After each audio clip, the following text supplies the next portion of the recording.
Zara Tindall is the daughter of Anne, the Princess Royal, and the eldest granddaughter of Queen Elizabeth II. Her first name was chosen by her uncle, the now King. Zara Tindall is the daughter of Anne, the Princess Royal, and the eldest granddaughter of the late Queen Elizabeth II. She grew up inside one of the most famous families on earth, yet she has never carried a royal title. No Her Royal Highness, no Princess, before her name. For decades, that absence has quietly separated her from cousins like Prince William and Princess Beatrice, even though by blood she stands just as close to the throne. Now, speculation is building. Royal commentators and entertainment outlets have floated the idea that King Charles III may be weighing whether to finally offer his niece a formal royal title. Nothing has been confirmed. Buckingham Palace has made no announcement, and no official process is known to be underway. But the story behind why Zara has gone without a title for 44 years, and why that question is resurfacing now, is genuinely fascinating on its own, no exaggeration required. So let's walk through what's actually known, what's being reported as rumor, and why this idea has suddenly found new life. To understand this story, you have to go back more than a century, to a decree signed in 1917 by King George V. At the time, the letters patent he issued established a simple rule that still shapes the monarchy today.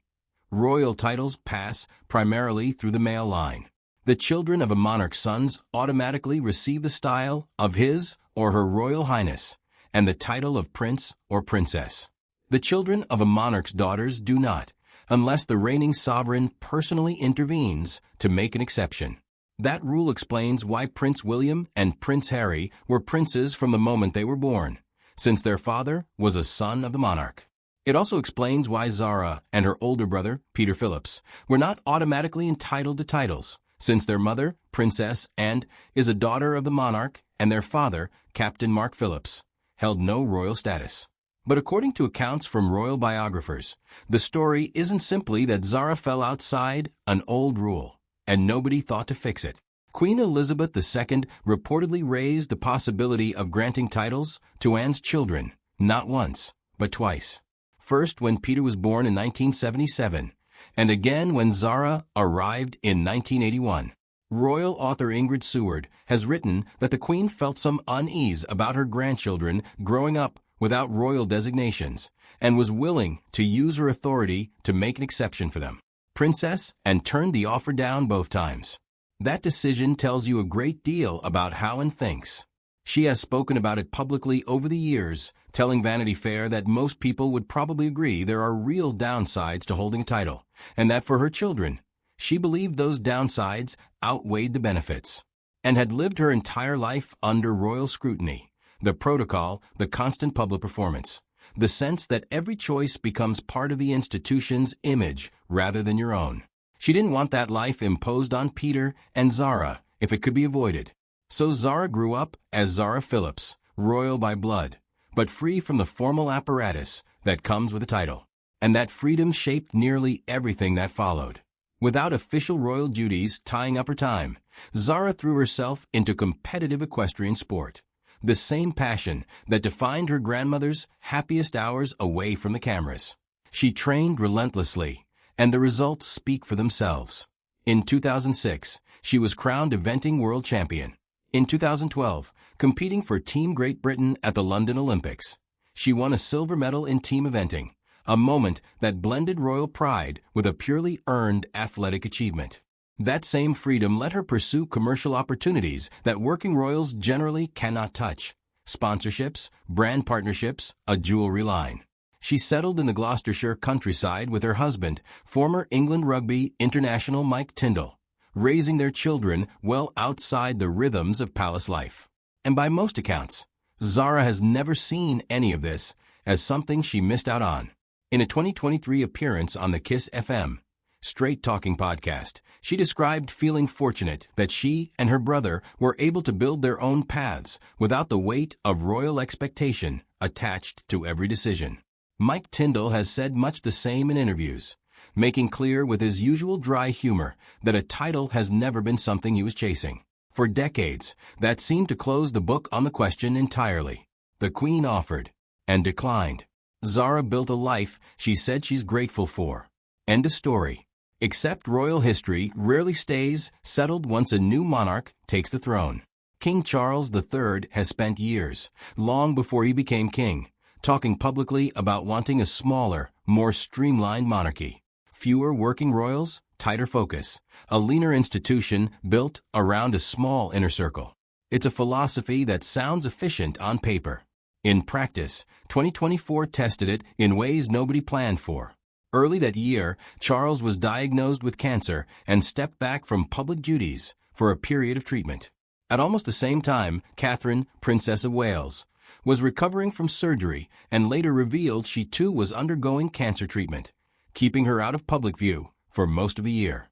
Two of the most visible working royals were suddenly absent simultaneously, on top of an institution that had already lost manpower through Prince Harry and Meghan's departure from royal duties in 2020 and Prince Andrew's earlier removal from public royal life. The math is fairly simple. A smaller monarchy only works if everyone who's left is healthy and available. When that balance breaks, even briefly, the strain becomes visible.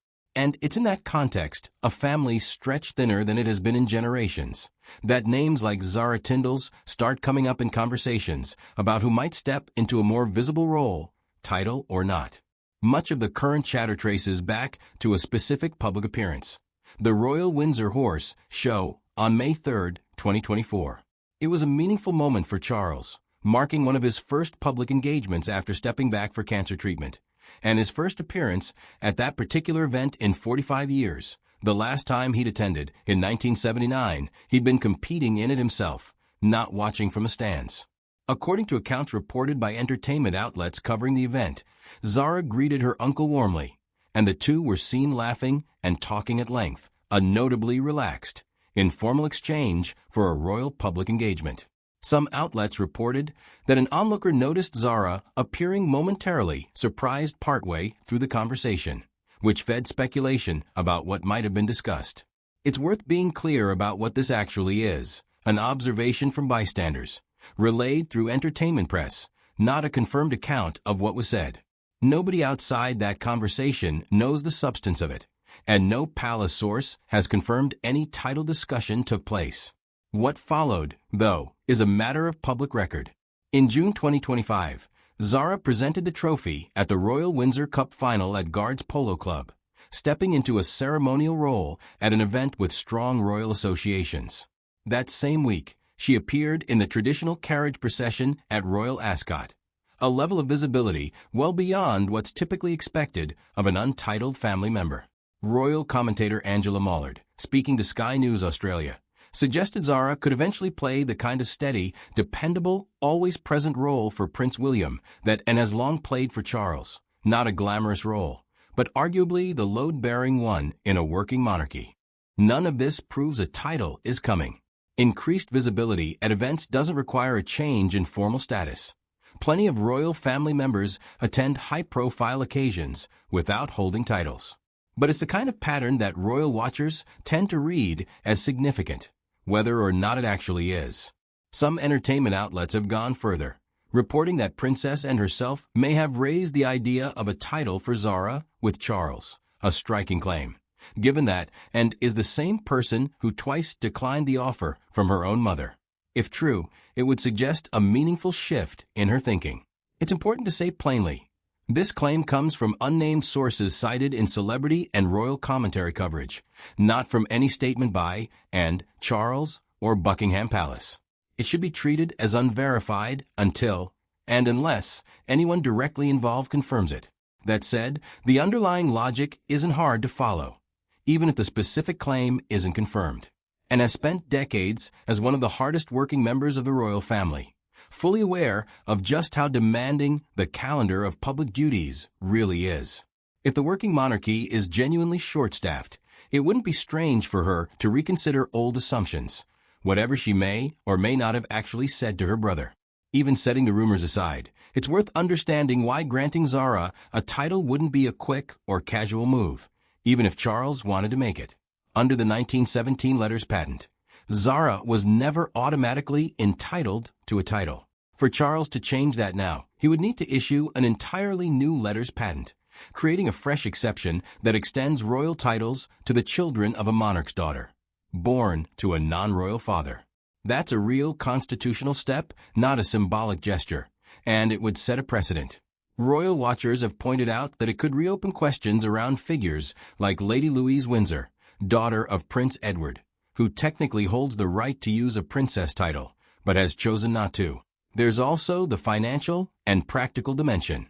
Formally bringing Zara into the working royal fold would likely mean folding her into the structure funded by the sovereign grant, effectively putting her on the royal payroll, which comes with real restrictions on the kind of commercial work she currently does freely. Sponsorships, endorsements, business ventures that working royals typically can't pursue.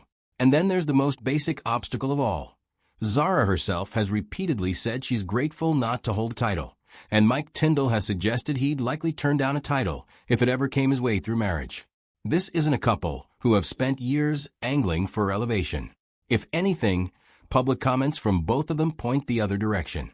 Right now, this is speculation resting on a warm public hug, a couple of high-visibility appearances, and unverified claims reported by entertainment outlets.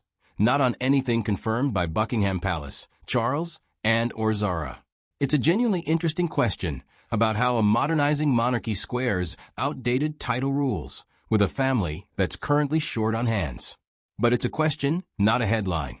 If Charles is seriously considering this, the clearest signal will be an official one, a statement from the palace, a formal letters patent, something concrete rather than inferred from body language at a horse show.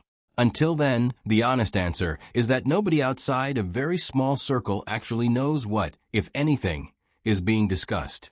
What do you think? Should Zara Tindall be given a title after all these years? And would she even want one? Let us know in the comments.